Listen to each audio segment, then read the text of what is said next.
প্রিয় দর্শক, আমি দাঁড়িয়ে আছি মসজিদে নামিরার উত্তর পশ্চিম প্রান্তে যে ছোট্ট একটি ওয়াদি অরানা অর্থাৎ বাতনে আরনা নামক যেই ওয়াদিটা রয়েছে সেই এর পাশেই আল্লাহ রসুল সাল্লাল্লাহু আলাইহি সাল্লাম বলেছেন, আল আরাফা কুল্লুহা মৌকিফ, আরাফা পুরোটাই হচ্ছে অবস্থানের জায়গা, ইল্লা আল বাতনে অরাইনা, বাতনে ওরানাতে অবস্থান করা যাবে না।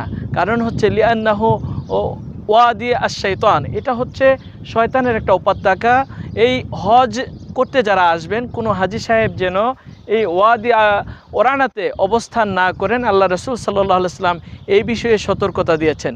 কিন্তু আমরা যখন দেখি যে এটা নামিরা মসজিদের একদম সন্নিকটেই অবস্থিত, এই নামিরা মসজিদের এই ওয়াদির সাথের অংশটাও আরাফার ময়দানের বাহিরের অংশ। এই জায়গাতে যদি কেউ অবস্থান করে, সে সারা দিন কেন রাত পর্যন্ত যদি অবস্থান করে, তার অবস্থান হবে না, তার হজ হবে না। কারণ আল্লাহ রসুল সাল্লাল্লাহু আলাইহি সাল্লাম বলেছেন, আল হাজ্জু আরাফা, কেউ যদি এহরাম অবস্থায় জিলহজ মাসের 9 তারিখে আরাফার ময়দানে অবস্থিত হয়, আল্লাহ তাআলা তাকে হাজি হিসেবে কবুল করবেন। এরপরে সীমানাটা দেখা একটু ধরেন।